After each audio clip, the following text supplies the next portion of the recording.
game feed, and I bought some raffle tickets and I won a gun. First time in 10 years, so, you know, it's a long time coming. But the other night I went to my local gun shop, Cabin Fever in Victoria, and I did that transfer. Here's what happened. I went in and I gave my permit to carry. I filled out the long form.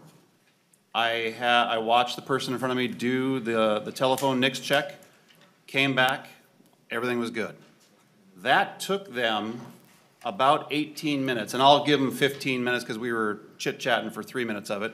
It's making small talk. But if you require gun show or gun shop folks to do this, or if you require law enforcement agencies, that's going to cost money. And what I was told by the owner of Cabin Fever was this: not only is there the time to actually do the stuff while I'm standing next to this person, but then there's also back office work, and he's paying for that as well.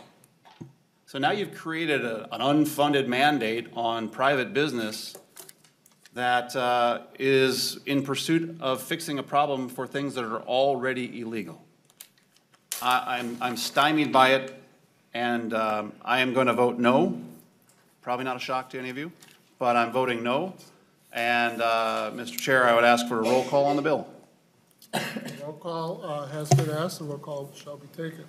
Members, if we can get through our comments by 10 and take a vote, we'll be able to honor the folks who have stayed here long enough to testify on the next bill. So let's see if we can accomplish that. Representative Muller.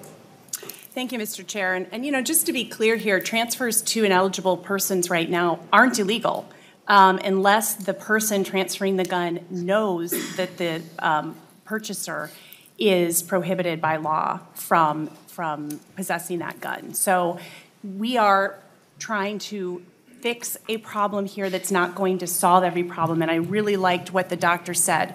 Just because we can't do everything doesn't mean we should do nothing. We've had a lot of sympathy expressed for people who have lost loved ones for gun violence. I express sympathy too, but I want to take action tonight. I want to do more than express sympathy. I want to take action, and just because we can't do everything doesn't mean that we should do nothing. I am going to vote yes tonight. Thank you. Thank you. Representative Lucero. Thank you, Mr. Chair. I was going to ask for a roll call, but that's been done, so I would want to just reiterate a point I made earlier.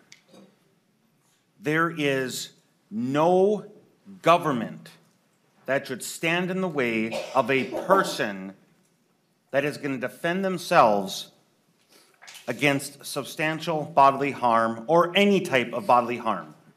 And this bill will make it a crime for a person to be transferred a firearm to defend themselves against substantial bodily harm. We've heard numerous testifiers call this bill common sense.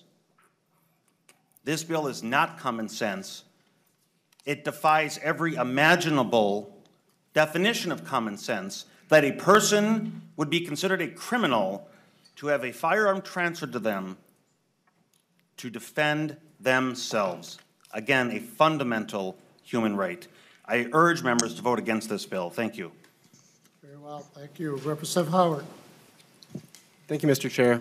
And I just wanted to thank the members and the public